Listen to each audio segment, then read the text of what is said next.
नमस्कार दोस्तों, स्वागत है आप सभी का आपके अपने ही YouTube चैनल स्टडी डिलाइट पर।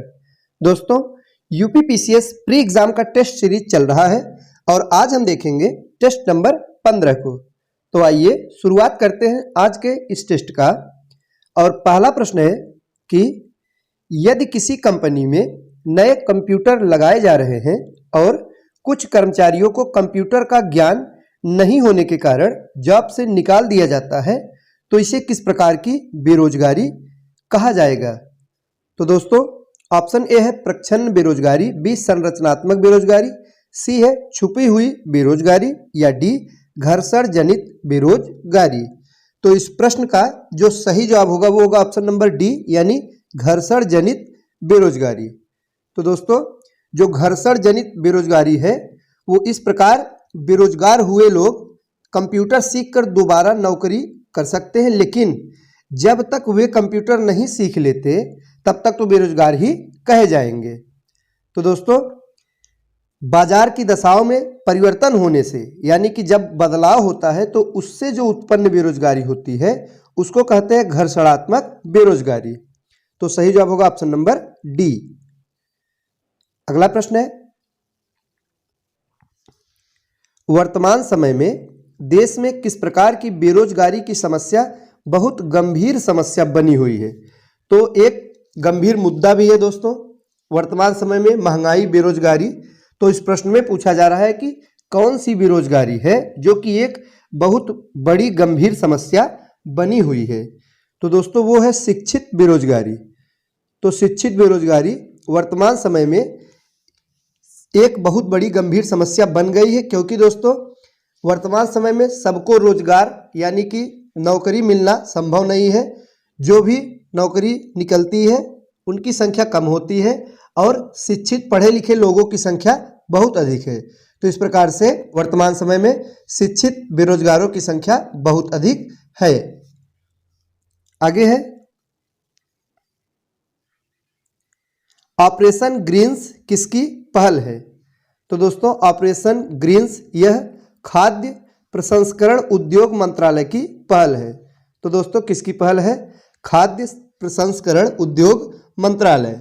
और दोस्तों जो ऑपरेशन ग्रीन्स है यह फलों और सब्जियों का उत्पादन बढ़ाने तथा इनकी कीमतों में व्याप्त जो अस्थिरता है उसको कम करने हेतु ऑपरेशन फ्लड की तर्ज पर आरंभ की गई। तो जो ऑपरेशन ग्रीन्स है इसके तहत है क्या दोस्तों? तो इसके बारे में जानकारी थोड़ा रखना जरूरी है।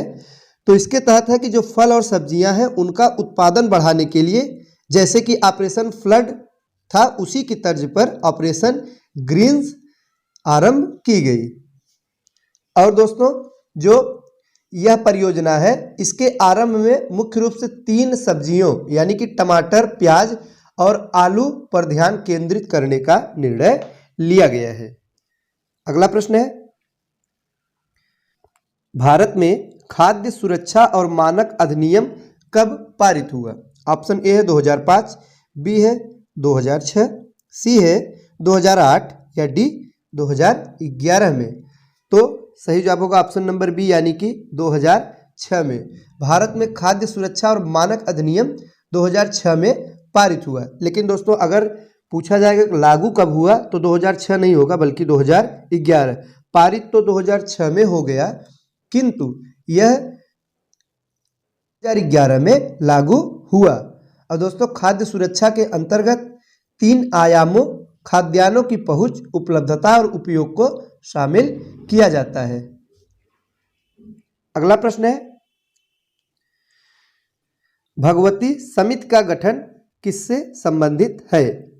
तो दोस्तों जो भगवती समिति का गठन है यह बेरोजगारी से संबंधित है। सही जवाब क्या होगा? ऑप्शन नंबर बी बेरोजगारी। तो भगवती समिति का गठन 1973 में बेरोजगारी की माप प्रस्तुत करने एवं बेरोजगारी से निपटने हेतु जो उपाय है उसको सुझाने के लिए गठित की गई थी। तो यह जो समिति है इसका गठन 1973 में हुआ था जो कि बेरोजगारी से संबंधित समिति है। आगे है, निम्नलिखित कथनों पर विचार कीजिए और दोस्तों नीचे पूछा जा रहा है कि उपर्युक्त समितियों में से कौन सा भारत में गरीबी मापने के लिए गठित किया गया था। तो 4 समितियों के नाम दिए गए हैं और हमें बताना है कि कौन सा समिति है जिसका गठन भारत में गरीबी मापने के लिए किया गया था। पहला है वाई के अलग समिति, दूसरा है लकड़वाला समिति, तीसरा सुरेश तेंदुलकर समिति, चौथा सी रंगराजन समिति। तो दोस्तों इसमें से जो समिति भारत में गरीबी मापने के लिए गठित की गई थी वो है चारों, यानी कि सही जवाब होगा ऑप्शन नंबर डी, 1, 2, 3 और 4। ये चारों के चारों जो समितियों का नाम दिया गया है दोस्तों, वाई के अलग समिति, लकड़वाला समिति, सुरेश तेंदुलकर समिति और सी रंगराजन समिति, चारों का गठन गरीबी मापने के लिए किया गया था।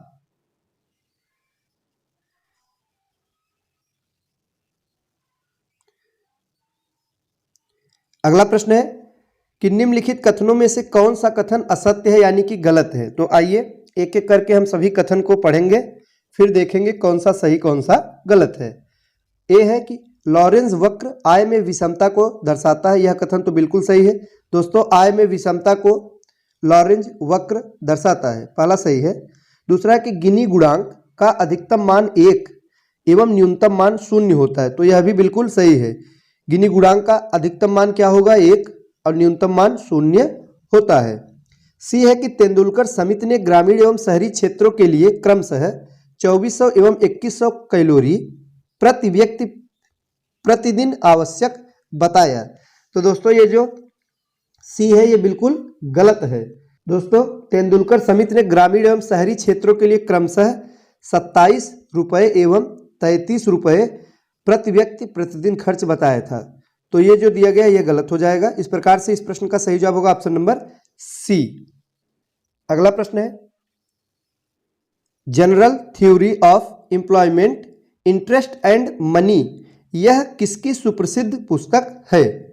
तो दोस्तों यह जो पुस्तक है यह है जॉन मेनार्ड कीन्स की, सही जवाब हो जाएगा option number B, John Maynard Keynes की यह पुस्तक है। आगे है मांग एवं पूर्ति की शक्तियों में परिवर्तन होने से उत्पन्न बेरोजगारी को किस प्रकार की बेरोजगारी कहते हैं। तो दोस्तों पिछले प्रश्न में भी हमने इसकी चर्चा की थी, तो यह घर्षणात्मक बेरोजगारी है। सही जवाब क्या होगा ऑप्शन नंबर ए। मांग एवं पूर्ति की शक्तियों में परिवर्तन होने से यानी जब बदलाव होता है तो उस प्रकार से जो उत्पन्न बेरोजगारी होती है उसको कहते हैं घर्षणात्मक बेरोजगारी। आगे है भारत में लैंड होल्डिंग के आधार पर किसानों को कितने वर्गों में विभाजित किया गया है। तो दोस्तों जो लैंड होल्डिंग के आधार पर किसानों को विभाजित किया गया है वो है दोस्तों 4 वर्गों में। सही जवाब क्या होगा ऑप्शन नंबर बी, 4 वर्ग में। और वे 4 वर्ग कौन कौन से हैं।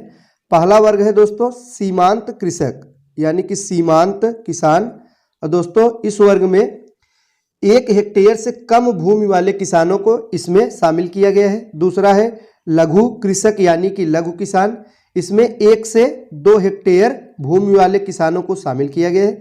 तीसरा है मध्यम कृषक, तो दोस्तों जो मध्यम किसान है इसके अंतर्गत 2 से 10 हेक्टेयर भूमि वाले किसानों को शामिल किया गया है। और चौथा और लास्ट है बृहद किसान या बृहद कृषक, इसके अंतर्गत 10 हेक्टेयर से अधिक भूमि जिसके पास है उन किसानों को इसमें शामिल किया गया है। तो सही जवाब क्या होगा ऑप्शन नंबर बी, 4 वर्गों में विभाजित किया गया है। आगे है निम्नलिखित कथनों में से सत्य कथन की पहचान कीजिए। तो दोस्तों 2 कथन दिया गया है, हमको बताना है कौन सा इसमें से सही है।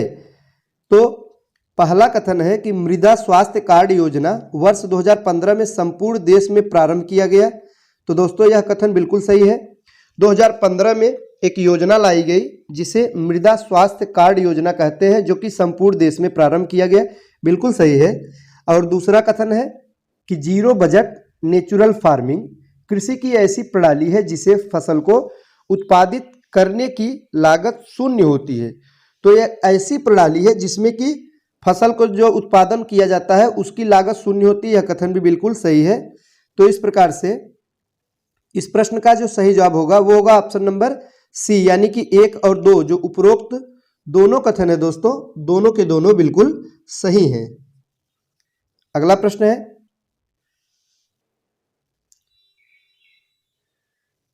निम्नलिखित कथनों में से असत्य कथन की पहचान कीजिए। तो इसमें से हमको बताना है कि कौन सा कथन गलत है। जो पहला कथन है दोस्तों वो है कि कृषि लागत एवं कीमत आयोग की स्थापना 1965 ईस्वी में हुई थी। तो पहला कथन बिल्कुल सही है। दूसरा है कि भारतीय कृषि अनुसंधान परिषद का मुख्यालय बेंगलुरु में स्थित है। तो दोस्तों यह गलत है, इसका मुख्यालय कहाँ है? बेंगलुरु में नहीं है बल्कि नई दिल्ली में है। कहाँ है? नई दिल्ली में। तो इस प्रकार से जो दूसरा कथन है वो गलत है। तीसरा है नाबार्ड की स्थापना शिवरामन कमेटी की संस्तुति पर हुई थी, यह सही है। तो इस प्रकार से इस प्रश्न का जो सही जवाब होगा वो होगा ऑप्शन नंबर बी, यानी केवल 2। जो दूसरा कथन है वो सही नहीं है। अगला प्रश्न है कि निम्नलिखित में से कौन सुमेलित नहीं है। तो आइए देखते हैं। सबसे पहला है कि प्रधानमंत्री किसान मान धन योजना 2019 में यह योजना लाई गई। तो दोस्तों यह योजना 2019 में ही लाई गई थी। तो जो पहला है यह बिल्कुल सही है। अब आइए देखते हैं दूसरा क्या है। तो दूसरा है दोस्तों मृदा स्वास्थ्य कार्ड योजना 2015, यह भी सही है। तीसरा है प्रधानमंत्री कृषि सिंचाई योजना 2015 दिया गया है, तो यह भी सही है। और डी है कि प्रधानमंत्री किसान संपदा योजना 2014। तो दोस्तों यह जो योजना है यह 2019 में यह योजना सरकार द्वारा लाई गई थी, न कि 14 में। तो ऑप्शन नंबर डी यह सही सुमेलित नहीं है। इस प्रश्न का सही जवाब होगा ऑप्शन नंबर डी। अगला प्रश्न है कि निम्नलिखित में से असत्य कथन की पहचान कीजिए। तो दोस्तों 2 कथन दिया गया है और दोनों एक्ट से संबंधित है और उसका डेट दिया गया है। तो हमको बताना कौन सा इसमें से गलत है। पहला है फेरा, यानी कि इसका जो फुल फॉर्म होता है वो होता है फॉरेन एक्सचेंज रेगुलेशन एक्ट 1989 दिया गया है दोस्तों। दूसरा है फेमा, यानी फॉरेन एक्सचेंज मैनेजमेंट एक्ट 1999। तो इसमें से कौन सा गलत है? तो पहला जो गलत है। तो सही जवाब होगा ऑप्शन नंबर 1, केवल 1। जो पहला दिया गया दोस्तों वो गलत है। क्यों गलत है? क्योंकि यह जो एक्ट है इसको कब पारित किया गया? 1973 में। डेट याद रखिएगा, 1973 में फेरा एक्ट लाया गया था, न कि 1989 में। इस प्रकार से पहला गलत हो जाएगा। तो दोस्तों ये थे आज के महत्वपूर्ण प्रश्न। वीडियो अच्छा लगा हो तो लाइक करें। मिलते हैं अगले वीडियो में कुछ नए नए प्रश्नों के साथ। तब तक के लिए नमस्कार।